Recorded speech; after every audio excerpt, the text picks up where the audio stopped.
আসসালামু আলাইকুম রহমতুল্লাহ। দেশ ও প্রবাস থেকে যারা ভিডিওটি দেখছেন সকলকে শুভেচ্ছা জানাই।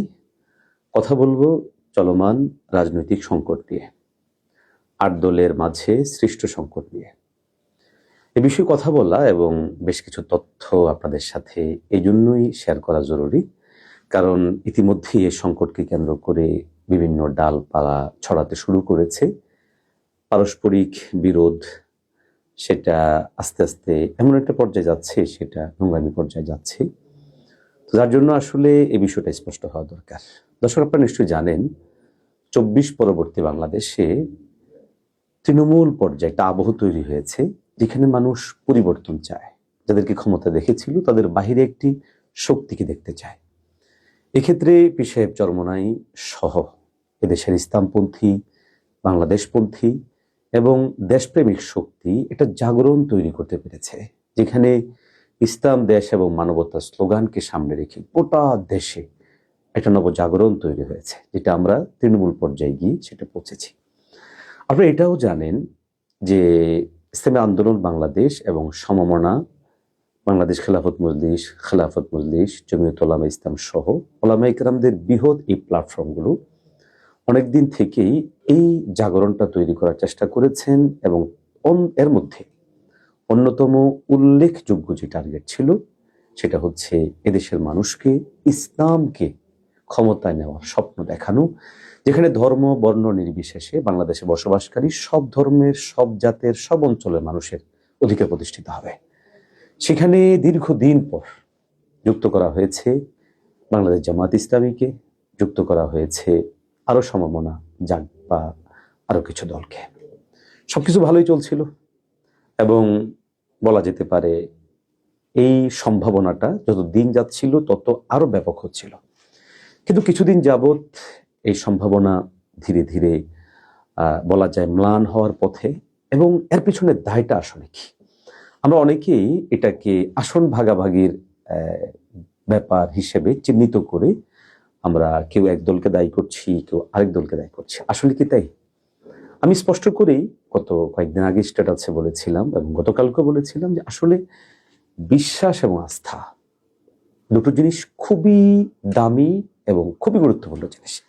দেখুন, ৮ দলের মাঝে ইসলাম, দেশ এবং মানবতাকে সামনে রেখে যেই পথ চলা শুরু হয়েছে, এটা কিন্তু আস্থা এবং বিশ্বাসকে কেন্দ্র করে, এবং এই আস্থা এবং বিশ্বাস যতদিন পর্যন্ত টিকে থাকবে এই সম্ভাবনা তত বেশি পরিমাণ বাড়বে। আস্থা এবং বিশ্বাসের জন্য দরকার পারস্পরিক বোঝাপড়া, পারস্পরিক পরামর্শ।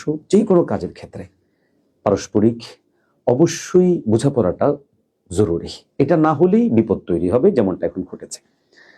আমি স্পষ্ট করে বলেছি, এখনো বলছি এবং নিশ্চিত করে বলছি যে চলমান সংকটটা নিছক আসন সংখ্যা নিয়ে নয়, বরং চলমান সংখ্যাটা আরেকটু গভীরে। এক্ষেত্রে আমি বিগত কিছুদিন আগেও ছোট্ট একটু স্ট্যাটাসে লিখেছিলাম যে আজকের সংকট তৈরির পেছনে বড় কারণ হচ্ছে কালক্ষেপণ, সময় ক্ষেপণ। আমি এক্ষেত্রে এককভাবে কারো দায় দিব না, সময় বলে দিবে যে কাদের কারণে এই সময় ক্ষেপণটা হয়েছে। এখন যেটা হচ্ছে যে ইসলামী আন্দোলন বাংলাদেশ এবং জামাত ইসলামী, বা ইসলামী আন্দোলন বাংলাদেশ এবং সমমনা দল জামাত ইসলামী, এদের পারস্পরিক যেই দূরত্ব, দ্বিমত, এটা তৈরি হওয়া, এর পিছনে আমি স্পেসিফিক, আপনারা জানেন যে আমি ইসলামী আন্দোলন বাংলাদেশের কেন্দ্রীয় আমেলার সদস্য এবং আমি কুমিল্লা জেলা দক্ষিণের সভাপতি হিসেবে দায়িত্ব পালন করছি এবং নিজেও একজন প্রার্থী। এই সুবাদে খুব ভিতরের খবরগুলো আমার বেশ ভালো জানা আছে। দেখুন, আমি খুব লম্বা কথা না বলে আমি স্পেসিফিক কয়েকটা জিনিস আপনাদেরকে আমি স্পষ্ট করার চেষ্টা করব। ইতিমধ্যেই আপনারা আমাদের ইসলামী ছাত্র আন্দোলনের সাবেক সভাপতি শরীফুল ইসলাম রিয়াদের একটি স্ট্যাটাস দেখেছেন, যেখানে কিছু বিষয় ফুটে উঠেছে। আমি আরেকটু কিছু বিষয় এখানে স্পষ্ট করার চেষ্টা করছি। দেখুন, সমঝোতা যখন হয়েছে, সমঝোতার আলাপ যখন হয়েছে, এটাকে কেন্দ্র করে দেশে বিভিন্ন প্রোগ্রাম হয়েছে, প্রায় সমস্ত প্রোগ্রামগুলো কিন্তু পরামর্শ ভিত্তিক হয়েছে। এমনকি বিভাগীয় সমাবেশগুলোতে কে সভাপতিত্ব করবেন, কে প্রধান অতিথি হবেন, এই ধরনের বিষয়গুলো কিন্তু সেখানে পরামর্শ ভিত্তিক হয়েছে। কিন্তু আশ্চর্য বিষয় হচ্ছে এনসিপির মতো একটি গুরুত্বপূর্ণ দল এখানে যুক্ত হবে, এবি পার্টির মতো একটি দল এখানে যুক্ত হবে, এলডিপির মতো একটি দল যুক্ত হবে, বাংলাদেশ জামাত ইসলামী ব্যতীত ইসলামী আন্দোলন সহ বাকি আর কোনো দল সেটা জানলো না মূলত আস্থা এবং সংকট এবং দূরত্ব তৈরি সূচনাটা এদিক থেকেই তৈরি হয়েছিল। দেখুন, যেখানে একটা সমাবেশ করা, মিছিল করাটা পরামর্শ ভিত্তিক হচ্ছে, সেখানে এনসিপি, এলডিপি এবং এবি পার্টির মতো দলগুলোকে সংযুক্ত করা হচ্ছে, কিন্তু পরামর্শবিহীন। দ্বিতীয়ত, ইসলামী আন্দোলন বাংলাদেশ এবং সমমনা বাংলাদেশ খেলাফত মজলিস সহ আরো দলগুলোর সাথে এখনো পর্যন্ত সমঝোতা চূড়ান্ত নয়, কিন্তু আমরা দেখছি এনসিপি, এবি পার্টি এদের সাথে সমঝোতা চূড়ান্ত হয়ে গেল। আমরা দেখছি বাংলাদেশ খেলাফত মজলিস কিংবা খেলাফত মজলিস অথবা ইসলামী আন্দোলন কারো আসনই এ পর্যন্ত ছাড়ার ব্যাপারে কোনো ডিসিশন আসছে না, অথচ বাকিদের সাথে ছেড়ে দেওয়ার জন্য ডিসিশন চলে আসছে। আমি আবারও বলছি, আস্থা এবং বিশ্বাস ছুটে যাওয়া, অনাস্থা এবং অবিশ্বাস তৈরি হওয়া, এগুলো কাজ করেছে। আরেকটা পয়েন্ট আপনাদেরকে বলি, আমি যেহেতু আবারও বলছি, আমি ইসলামী আন্দোলন বাংলাদেশের কেন্দ্রীয় কমিটির সদস্য এবং আমি একজন প্রার্থী। একজন প্রার্থীর জন্য জরুরি তিনি নমিনেশন পত্র সংগ্রহ করতে হবে, মনোনয়ন পত্র নিতে হবে দল থেকে, রাষ্ট্র থেকে। কিন্তু আমরা 15ই ডিসেম্বরের আগ পর্যন্ত জানতামই না যে জোটভুক্ত দলগুলো মনোনয়ন পত্র নেবে। আমি আপনাদেরকে একটি স্ট্যাটাস এখানে দেখাচ্ছি বাংলাদেশ জামাত ইসলামীর সেন্ট্রাল পেজ থেকে। হঠাৎ করেই তারা তাদের সেন্ট্রাল পেজের মধ্যে ঘোষণা দিল যে সম্প্রতি, এটি আমি আপনাদেরকে পড়ে শোনাচ্ছি, সম্প্রতি দেশব্যাপী ত্রয়োদশ জাতীয় সংসদ নির্বাচন মনোনয়ন ফরম বিতরণ শুরু হয়েছে। বাংলাদেশ জামাত ইসলামীর পক্ষ থেকে গত 15ই ডিসেম্বর সোমবার 6টি এবং আজ 17 ডিসেম্বর বুধবার 51টি সহ মোট 57টি মনোনয়ন ফরম সংগ্রহ করা হয়েছে। আমি বিনয়ের সাথে বলবো, আমাদের যে সমস্ত অনলাইন অ্যাক্টিভিটি জামাত ইসলামীর পক্ষ হয়ে ইসলামী আন্দোলন বাংলাদেশের উপর কিংবা আমাদের বাংলাদেশ খেলাফত মজলিস ও খেলাফত মজলিসের উপর দায় চাপানোর চেষ্টা করছেন, আপনারা আপনাদের কেন্দ্রীয় দায়িত্বশীলদেরকে প্রশ্ন করুন যে আপনারা যে ঘোষণা দিয়েছিলেন, এই যে ঘোষণা, এই 57টা মনোনয়ন ফরম সংগ্রহ করার ক্ষেত্রে কি আদৌ সহযোগী সমঝোতার সাথে অংশীদার যারা তাদের সাথে কথা বলেছেন কিনা? অবশ্যই তারা বলেননি। সংকটের সূচনা, আস্থা উঠে যাওয়া, বিশ্বাস উঠে যাওয়ার সূচনাগুলো এবং বড় করে কিন্তু এগুলো কাজ করলো। যাক, এটার পরে ইসলামী আন্দোলন বাংলাদেশও ঘোষণা দিল যে আমরাও যেন মনোনয়ন ফরম সংগ্রহ করি, আমরাও করতে থাকলাম। তো কদিন পরেই দেখা গেল যে এখানে এনসিপির সাথে সিদ্ধান্ত হয়ে যাচ্ছে, অন্যদের সাথে সিদ্ধান্ত হয়েই যাচ্ছে, কিন্তু আমাদের সাথে হচ্ছে না। এবং সেটা আজ না হয় কাল, কাল না হয় পরশু, তখন না হয় আরেকক্ষণ, এভাবে করে বারবারই করা হয়েছে। আমি প্রশ্ন উঠাবো না, বাকি আস্থার সংকট এবং বিশ্বাসের জায়গা নড়বড়ে যেহেতু হয়, এই বিষয়টা বোঝানোর জন্য আরেকটা বিষয় আনার জন্য আমির জামাত সফর করলেন লন্ডনে।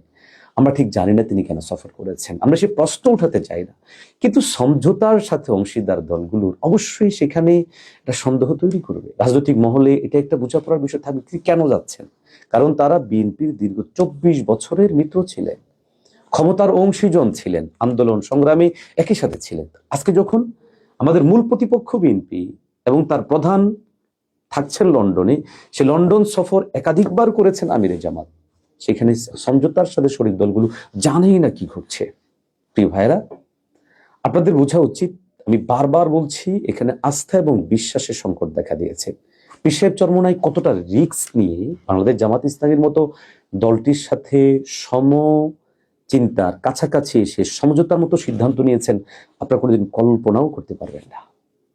ইসলামী আন্দোলন বাংলাদেশকে তার দীর্ঘ যে সিদ্ধান্ত, সেখান থেকে সরে এসে মোহতারাম আমিরকে গোটা দেশ থেকে বিভিন্নভাবে চাপ প্রয়োগ করার পরেও তিনি বাংলাদেশ জামাত ইসলামীর মতো দল, যার গায়ে এখনো পর্যন্ত 71-এর দাগ লেগে আছে, এবং আপনারা জানেন যে দুদিন পর পর যখন 71 বিষয়টা আলোচনায় আসে তখন কোন পর্যায়ে পৌঁছে যায়।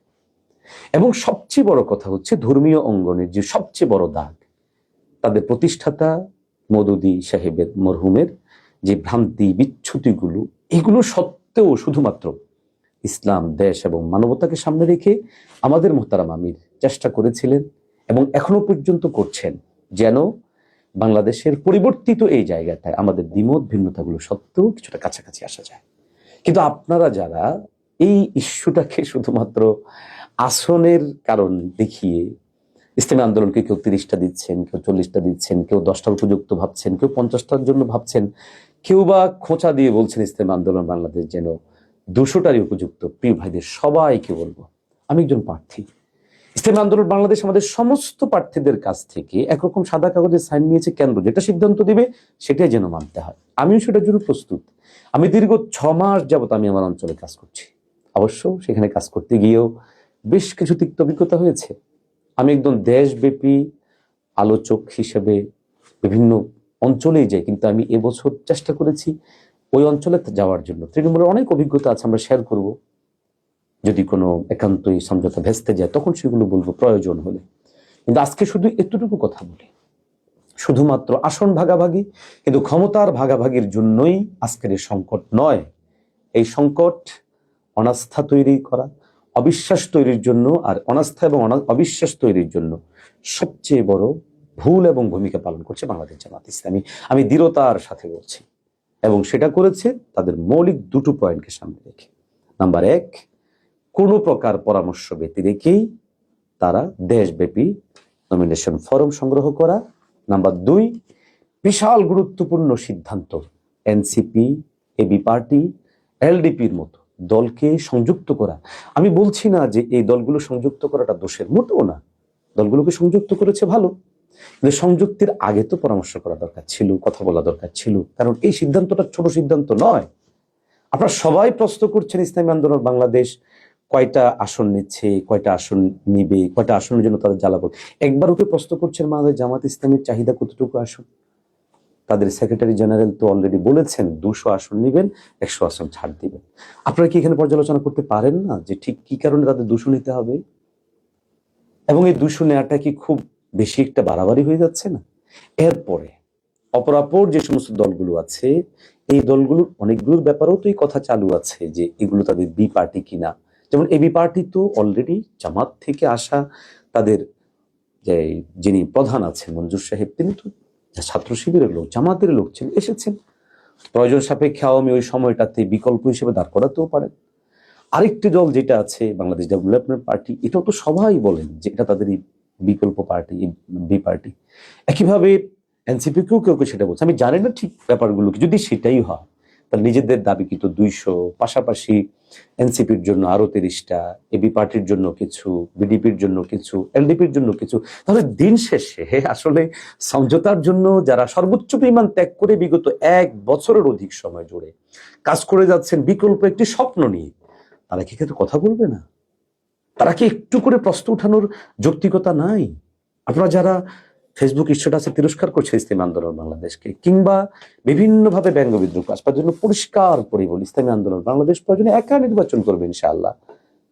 প্রয়োজনে সেক্ষেত্রে সমমনা সমচিন্তা দল একা নির্বাচন করব। একটি আসনও যদি আমরা না পাই সেক্ষেত্রে আমাদের কোনো আফসোস থাকবে না। তবে ইতিহাস অবিশ্বাসীদের এবং আজকের দিনে যারা অনাস্থা তৈরি করলো এই প্রজন্মের এবং আমাদের হৃদয়ে যারা দাগ দিল, ইনশাআল্লাহ তাদেরকে ক্ষমা করা হবে না। সম্ভাবনাকে যারা নিঃশেষ করে দেওয়ার জন্য ভিতরগতভাবে ভিন্ন রাজনৈতিক বিভিন্ন ধরনের প্রচেষ্টা চালিয়েছেন, ইতিহাস তাদেরকে ক্ষমা করবে না। ক্ষমতা আমাদের উদ্দেশ্য না, আমরা চেয়েছি দেশের পরিবর্তন, বাংলাদেশে একটা নতুন জাগরক শক্তি তৈরি হোক। সেটা না হওয়ার পিছনে যারা দায়ী, সময় সুযোগে আমরা কথা বলবো, এবং স্পেসিফিকলি বলবো যারা আজকে কথা বলছেন আপনাদেরকে সাথে নিয়েই প্রয়োজনে ডিবেট হবে, কথা হবে। ভালো থাকবেন, সবার প্রতি প্রত্যাশা রাখি, দোয়া করি সমঝোতাটা টিকে যাক, পরিবর্তিত বাংলাদেশে ভিন্ন কিছু ঘটুক, কিন্তু এই অনাস্থা এবং অবিশ্বাস তৈরির পেছনে তাদের ভূমিকা, তারাও এক্ষেত্রে প্রায়শ্চিত্ত দিক। সবাই ভালো থাকবেন। আসসালামু আলাইকুম রহমতুল্লাহ।